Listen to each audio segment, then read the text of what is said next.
Welcome to another episode of Things I Learned in my PhD so you don't have to do one. A show where I talk to PhDs and soon-to-bes about the things they learned in their degree that either transform them or traumatize them. Either way, you won't have to do one. My guest today is Dr. Taniya Nagpal. Taniya defended her PhD in 2019 at Western University in Canada in the field of kinesiology. And a fun fact about Taniya, through her research, she's actually found a way to go an entire year without needing sleep at all. Coincidentally, this also lines up with the birth of her child. But thanks for joining me today, Taniya. Thank you. That was a great intro.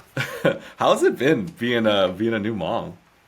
Well, sleep deprivation is definitely a part of it, but Oh, yeah. I mean, it's been, if I'm being completely honest, everyone said it was going to be hard, and it is harder than I thought they said it would be. Yeah. But at the same time, it is honestly the best thing I've ever done. So, What that's have you how I found to would be describe it. harder than you thought? Well, everyone tells you, things like you're going to be sleep deprived, or it's really hard to like when babies are sick. And so okay, those things are going to be hard, but you have no idea actually what it's like until it happens. Are you still at the stage where like everything that your kid does is something that's like new to you or something where you're Yeah. like, yeah, that's gotta be so cool. Yeah, I mean, it's cool, and then it's also scary. So like obviously like the first time she had like a runny nose, I was like, oh God, and like this is going to like be the worst thing ever, and it's never going to end. And you read online, it's like it takes 7 to 10 days, and like on day 6, you're like, no. So it's just every single time. And then when the next runny nose happened, then I was like, okay, I've done this once before, I can do this. But yeah. Wait, 7 to 10 days for a runny nose to resolve? I mean, runny nose with like a cough, like if it Oh, okay. accelerates a bit, yeah. Dang, I thought my allergies were bad. Yeah, no. But yeah, I think for me, I really underestimated, like how much sleep deprivation could happen. I don't have one of those magical babies that people are like, my kid slept 8 hours. Yeah. She's never gone to sleep for 8 hours in a row. Really? So And she's 14 months, you said, right? she's 14 months now, yeah. So Okay. I and like, like once she's older, I'll complain, but like right now I'm like, it's okay, you do you. I'll just hold this over your head when you're old enough to understand. Yeah, I love it. I love it. So it sounds like you're learning a lot of new lessons. I feel like an entire show could just be based around like the lessons learned, and parenthood. But unfortunately, we are here to talk about lessons you learned in your PhD. So tell me a little bit about what your PhD was in. Yeah, so I was in the School of Kinesiology at Western, and I was actually co-supervised with the Exercise and Pregnancy Lab as well as the Exercise and Health Psychology Lab with you. And so You seem my familiar to me. yeah, my research actually was taking a look at trying to come up with strategies to improve adherence to physical activity and nutrition behaviors during pregnancy. And so I was doing my main sort of study in my PhD was an intervention that was taking a look at if we offer 2 behaviors versus 1 behavior, is it possibly going to have an impact on a woman's self-control during pregnancy? So the idea being if we do one thing at a time, that'll lead to better behavior change and better adherence versus trying to do multiple things at a time. And what is it that you found? Is it better to kind of put everything up front and have people kind of figure it all out, or is it better to kind of have that one thing at a time?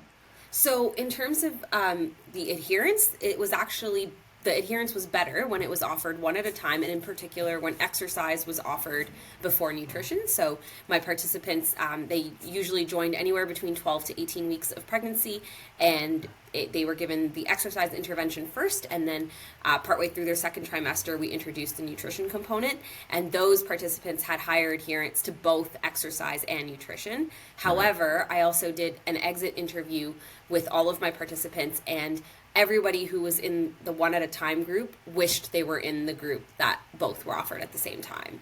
Oh. And I think that just comes back to when you're pregnant, you want to do, not just pregnant, but when they were pregnant, they wanted to do everything they could to have a healthy pregnancy. So they knew they wanted to also improve their nutrition, or they also wanted to be active. So they were just waiting for that second behavior to come along. I see. I've obviously being kind of tangentially related to the field. There's obviously the concept of self-efficacy, right? That confidence in yourself to be able to do the thing. And at least in my work, having that single component at a time kind of intervention helps you build the confidence like, hey, I've been able to do this and do the next one. But it's interesting to hear that people's perceptions of like, oh, what do I want to do It's like I want everything at once. And I Yeah. find for myself that like I don't know about you, but if I'm not good at something like immediately, I definitely drop it. Like I just Yeah. can't stick with it. Yeah, and I actually noticed that even in like my dropout rates with like the participants who they just weren't enjoying the exercise or they weren't having a good time, getting their nutrition feedback, they dropped the program before the second behavior was even introduced. And so I think, yeah, that's definitely an interesting piece. And the other part that was quite interesting was the participants who were in the behavior where they got both at the same time, although statistically they had lower adherence than the group that had exercised first, they didn't actually do that bad. And when we Right. look at outcomes, again, uh, in particular, I was looking at gestational weight gain and baby's birth weight. There was actually no difference. It was more so Okay. as long as you were adherent, didn't matter which group you were in, you had Right. good outcomes. Right. Um, so I kind of walked away from that work saying that, for some people, it really does work to offer one thing at a time. But pregnancy is unique where you have this like very motivated audience that really wants to. And then on top of that, when you do research, you've just got selection bias. So the ones that are joining my study are even extra Yeah. motivated. Of course, yeah. No, that makes a lot of sense that like there'd be that self-selection to, I'm doing this study because I want my pregnancy to be, Exactly. more Exactly. healthy, I guess. Yeah. Yeah. Very cool. So let's tap into your wisdom here a little bit. What was the lesson you learned during this PhD of yours that you thought it was worth sharing, that you wanted to transform the way you kind of see the world, or maybe was more regrettable? Yeah, I mean, honestly, we could talk about several lessons, but the one lesson when you told me that this was what we would chat about that really came to mind was I remember when I was a doctoral student, I put a lot of value on external validation. And sometimes I didn't share that with my colleagues or my friends or anything like that, but internally I was feeling that way. And in particular, things like scholarships. In Canada, it's the tri-councils. Yeah. And I really beat myself up because I actually never got any of those as a grad student. And I really felt that like because I don't have those, I have to work extra hard in other elements to like just prove that I'm actually good enough. And so I realized I was putting all of my value and worth on this award.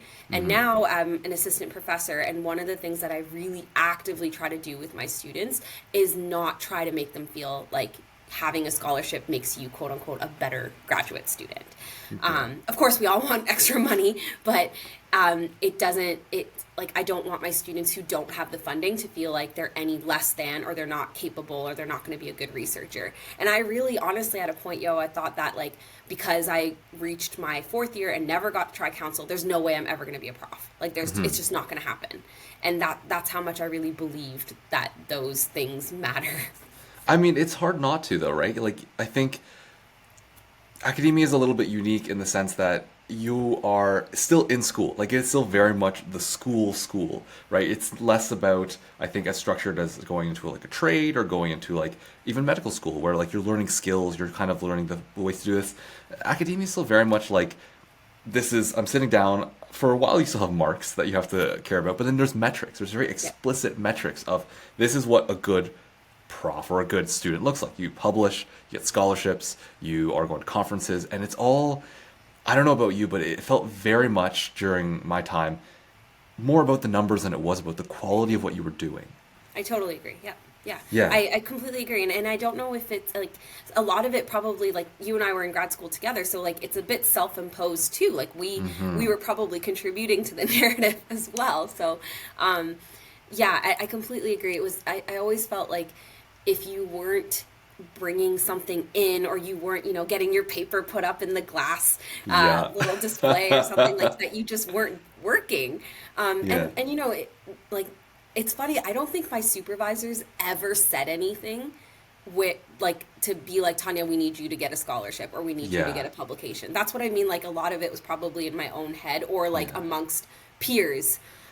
Like I don't, and it's funny, I actually shared with one of my co-supervisors, with Dr. Prapavisis, that I felt this way, and he Yeah. was in absolute shock. Like he just was like, I had no idea that you felt that you were less than because you didn't have a scholarship. And I was like, oh yeah, like I was so mean to myself, and it just, Yeah. but it was just what the messaging was around us. And I also think I don't know if you've noticed this, but if you've ever gone to like career panels or like talks of like profs, when they put up their like slide, they say Yeah. something like, my journey was very unconventional, and they show this like crisscrossy path, but Yeah. across that journey it'll still be like, then I got this summer tri-council, and then I got this tri-council, and Yeah, then I got yeah. that And then I award, published all these papers, and then this I is published all my, these oh my papers, and it's like, gosh, yeah. yes, it's unconventional, but like not really. Yeah, yeah. There's like that common thread of just like there's still success in there, you know? And you know, I think I love what you said about it's kind of self-imposed or like among your peers because I think whether it's intentional or not, having a glass case of research papers that have come out and not seeing your name on it or not seeing your name in there, right? Like that is again, kind of this very explicit, hey, look, this is what's worth. It's the fridge. It's the academic fridge, right? This Yeah. drawing is good enough to be on the fridge. Here you go. And everyone else is like, why isn't my drawing on the fridge? You know? Right, yeah. So like I totally resonate with that, and I think you're totally right in that there is so much I think value as not just an academic but as a person that comes separate from the quantity of those experiences and really what you gathered from it, right? Yeah, yeah, and I think what students probably don't realize until they've gone through the system, like some of those things are just those metrics. There's like there's an element of luck to them. Yeah. You know, like even with publications, like my first paper that was published. I only got one round of revisions, but that one round of revisions took almost 14 months to come. So like, you know, that journal just like never got back to me. Oh my gosh, I've And I've so, had that. right? And so it's like your numbers are not going up or your paper's not going in the glass case, but like there's nothing you can do about it. Yeah, it's just a consequence of like right now, you know, I was reading something about how peer review people just aren't doing it, which you know I'm a little bit guilty of. But also that like there's no incentive. Like people are taking longer because they're recognizing that it's kind of just a bit of a flawed system. I feel very similarly because the first paper I ever published was my master's work. And in that journal, I had like again like one round of major, one round of minor. It was pretty quick, and my paper ended up being like one of the most cited papers of that particular like issue, and that set a terrible precedent because I've never gotten that since. I've literally never gotten it. Every paper you write now will be I the know, most cited. held up to that standard, and I've never gotten that with any other thing. In fact, if anything, I've tried to publish in that journal at least 3 more times, and every time they've rejected me. So it's just such a like you can't even hold on to any of it, and Yeah. it's so hard not to take it personally, but I think it's so important to not take it personally. Yeah. Yep. Right? Yep. And Yeah. and yeah, go ahead. Yeah, and like, and that's the same thing with like scholarships too, right? Like Mm-hmm. it does matter who gets your scholarship. Like we all try to be objective. Now that I've been on the other side and actually reviewing scholarships, like I totally get it. Like sometimes I've been on like when we get together with the panel, Yeah. and I've given this scholarship like a score of 10 out of 10, and somebody else is like 2 out of 10. They're missing this one thing that I really wanted. And it's like, oh, okay, done. And it's not like my review was any better, or you know what I mean? It's a Yeah. bit of a luck of the draw of like who's reading it. Like we try to be objective, but Yeah. there's still going to be like your expertise is still going to kick in some way, and your style of writing, or like Yeah. and then there's like pieces like sometimes institutes have more funding to fund research for a particular population, and that's just not what you study. So it's just yeah, it's interesting. And the other piece that was a little bit different for me was I actually thought undergrad was extremely difficult. I'm not one of those grad students who like has been Same. a stellar student all the time. Yeah. I to this day don't know why my PhD supervisor accepted me. Like either she didn't read my CV or didn't like look at my transcript, or like I don't know. I have no idea why she Yeah. said yes. And so I actually wasn't even eligible to apply for scholarships in my first year, I think, because my marks were so low from undergrad. I didn't know that. Yeah, and that's what I mean. It wasn't something that I like shared. It was just like this like this dark cloud that just like followed me into grad school. Yeah. And then in my second year, I actually redid 4th year undergrad courses to like erase grades so that I could apply for scholarships, and then I still didn't get them. So like I was like very much like, oh, like I first I was like, oh, I was just such a bad student in undergrad. I don't deserve to be in grad. Yeah. But it's what I found was different was undergrad. Like I wasn't good at exams, and I wasn't really. Yeah. I didn't really, although I was a good high school student, come into undergrad, I didn't really understand how you take notes in lectures. Like, I wasn't that type of learner. But then fast forward to research, like, that's where I thrived. I really liked asking questions and writing papers and writing grants. But my grades from undergrad still haunted me. Like, it was just so. I went to this meeting once, and there was a professor there who was like, again, it was like a career talk that they were doing. Yeah. And at the end of his talk, he just like happened to say something like, one day your undergraduate marks will leave you alone. And I raised my hand and I was like, when is that day? And he's like, when you get a job. I was like, oh, so not What? during grad school. No way. It's so But- funny because like being on this far from it now, I'm sure. Okay, so maybe the question is for you: when did your undergrad marks stop hanging over you? Oh, I would say probably like when I started my postdoc. Yeah. Okay.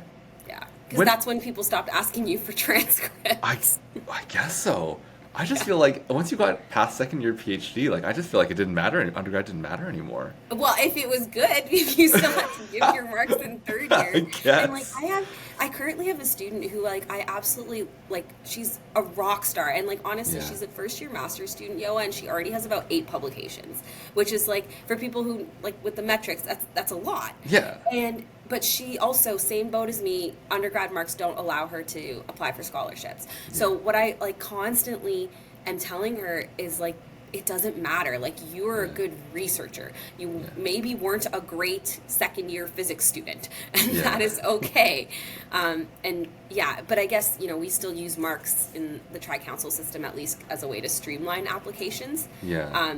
But that's what I mean by like now as a prof, I really try my best not to let those messages get to my students. Like to highlight like right now what you're doing in the present day as a researcher. That's where you're thriving. Don't worry about what happened before. It makes total sense because like I look at some of the students and even my own education in undergrad and like how much research did I do? How much like of research skills? And honestly, probably the one course. Just research design. And even then you take it in like what, second year? Like what are you remembering from second year? Yeah. And so when exactly to your point, we're using these metrics of marks, right? As this kind of indicator for, well, how good are you going to do in grad school because of how well you did in second year physics. Not at all. I took exercise psychology in my second year. I got a 70 in it, and I never thought I would do exercise psychology because I'm like, I clearly don't understand this. And then, you know, fall into it and kind of be like, this is actually amazing. Like, when you actually get to sit down and be on that side of it and do the research, it's just so reflective of, I think, they're different worlds. They really are. Yeah. And to have those marks kind of follow you into it doesn't really seem like it's fair. Yeah. I did want to ask you, so you had mentioned that you even before you had felt kind of like you were a bad student right up until your fourth year. Like you never got a scholarship, and looking back, it's like, how am I ever going to get a job and whatnot? At what point, because you feel differently about it now, at what point did you learn that lesson? Would you kind of step back and you're like, okay, like actually, you know what? It's not all about the metrics. Yeah. I don't know if there was like a aha moment like that I can just like pinpoint. Yeah, like I should say like in my third year, like I did get a, or maybe it was my second, I can't remember. It was like a provincial scholarship. Like, so I never ended up getting like the big ones. And but I think in my fourth year, when I was applying for postdocs, I actually yeah, when I was applying for postdocs, I had decided I didn't know if I was going to like go the academic route or not, and so that's why I pursued a MyTax, which allowed me to kind of do both. Yeah, kind of that half And I was- industry. Yeah. Yeah, and I was like a very good MyTax student. Like, I actually did 2 days a week in my office that I was partnered with, and 3 days a week in the university, and I like shut out whichever one I was at. Yeah. And from like a productivity standpoint, I think that really made a huge difference for me. But it also showed me that I was much more like inclined to the university side of things. But so my first year of my postdoc was my tax funded, and then I was applying again for Tri-Council to get more funding for postdoc, and I didn't get it. So clearly didn't learn the lesson even then, because I was really upset. And then I ended up doing another round of my tax, and then I got a faculty position. Yeah. And I think it was And the faculty position I got was a 1-year limited term appointment, which didn't get renewed. And Yeah. so I was kind of like, oh my gosh, like I'm just in this like circle of like trying to figure out Yeah. something. And then what's hilarious is I ended up getting my first tri-council postdoc. So I ended up getting a CIHR postdoc and the offer for my tenure track position within 2 days of each other.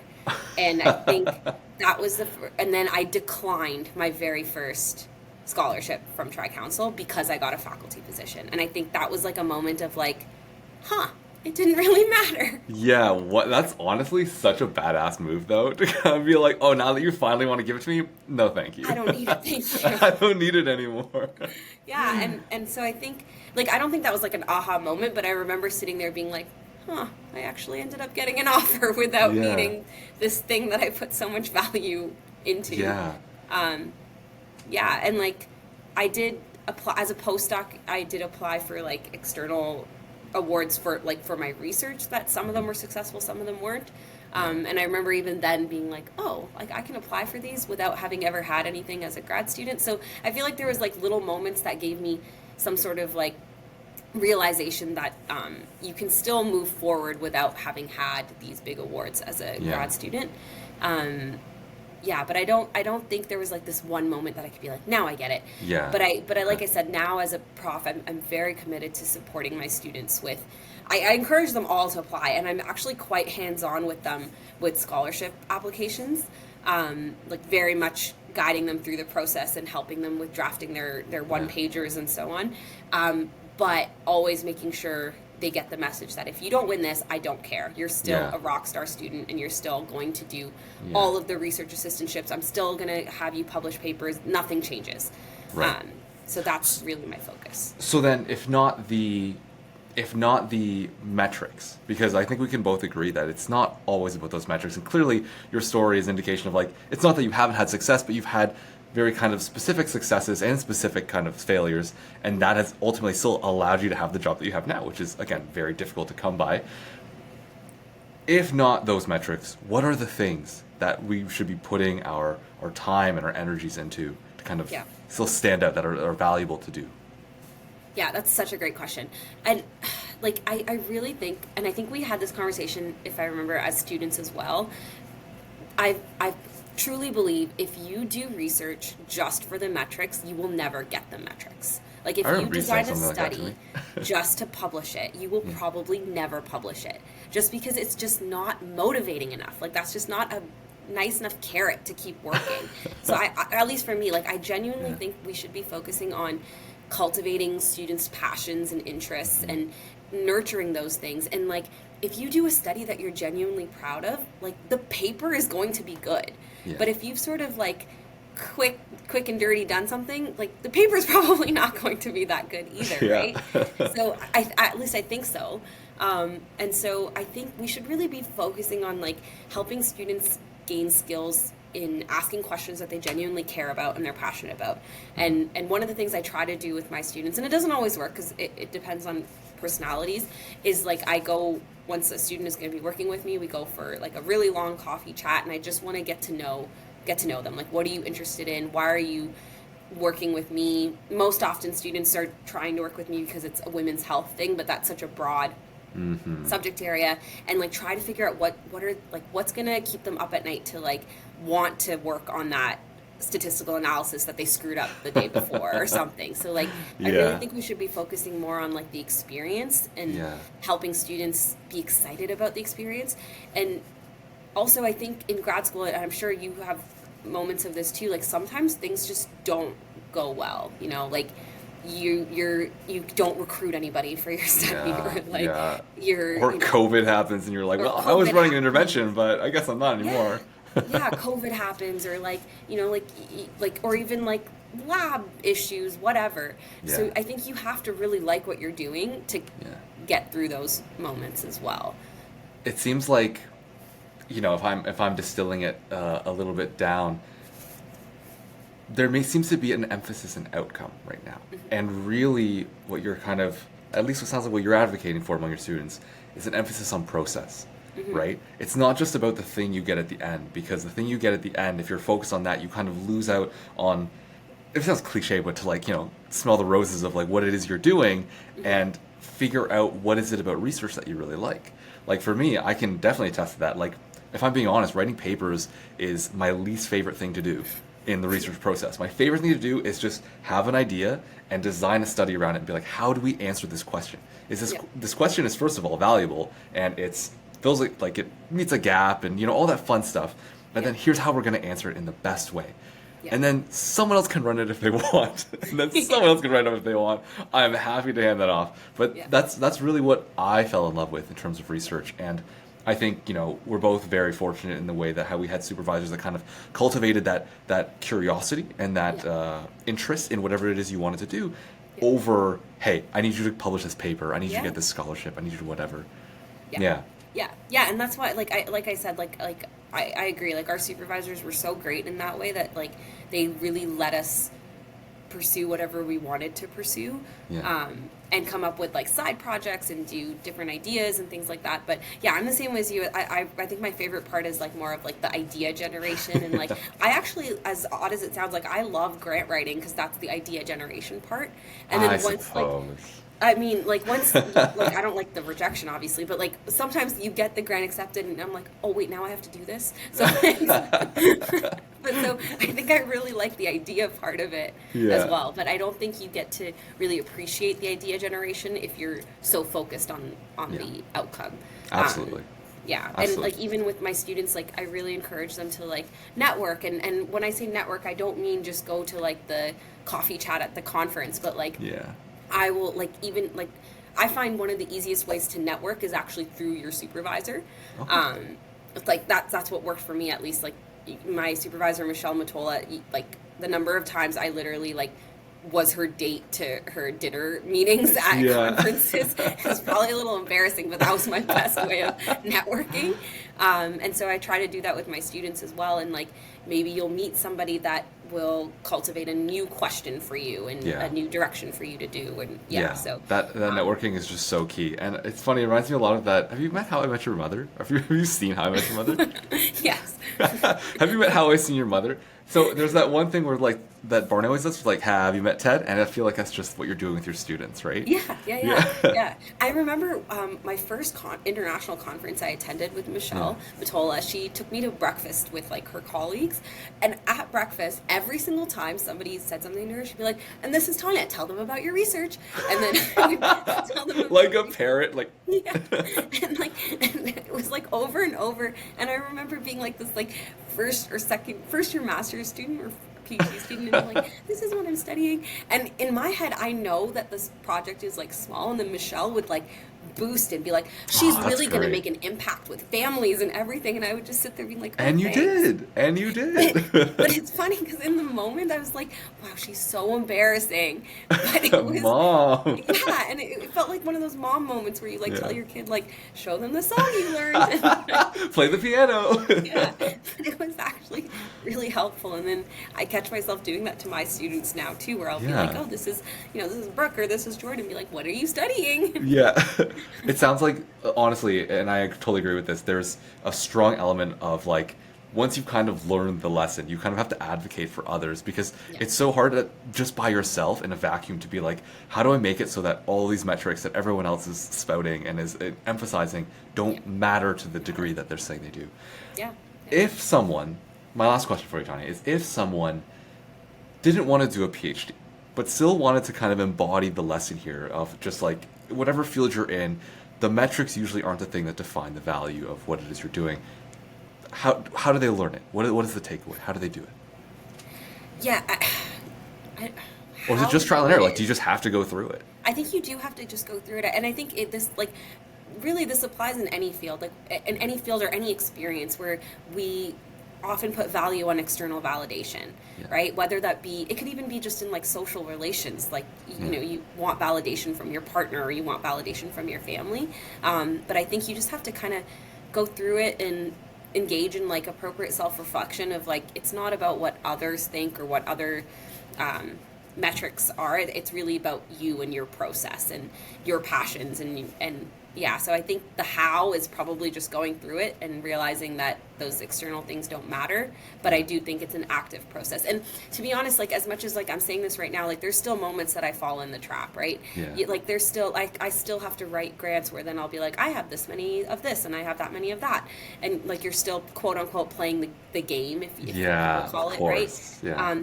But it's like I think you have to remove yourself from that too, and also look back and be like, those things really aren't why I'm doing what I'm doing. Yeah, yeah. I feel a little bit like it reminds me of like the Dunning-Kruger curve a little bit, where initially you kind of get into something, and you're like, oh, I know a ton about this, and then the further you get into it, you're like, oh, I know nothing about this, Yeah. and there's that like I think it goes hand in hand with a bit like imposter syndrome of just Yeah. like I am not like the others, one of these things is not like the other, and it's me.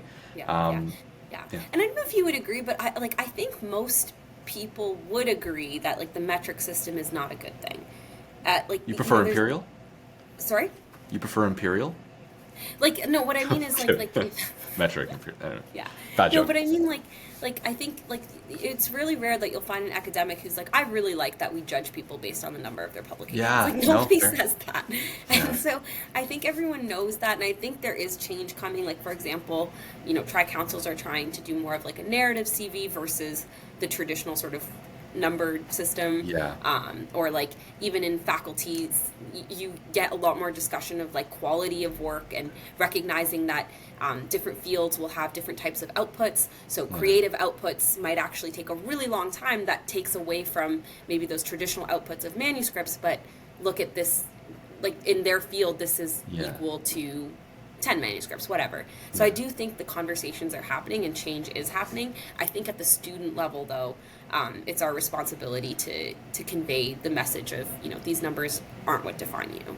I'm really happy to hear that now that you're onto the other side and in that ivory tower, you're advocating for sort of this change, and especially for your students. I think that's incredibly important. And I don't know, I'm optimistic that hopefully we get to a point where like people aren't asking about your H index, or like you don't have to put it into your cover letter. It's like, what does it even mean, Yeah. But yeah, Honestly, what's funny? You said, what does it even mean? Because the other day someone asked me, and I like quickly pulled out my phone and Googled it because I couldn't remember. I was like, oh my gosh, I have no idea.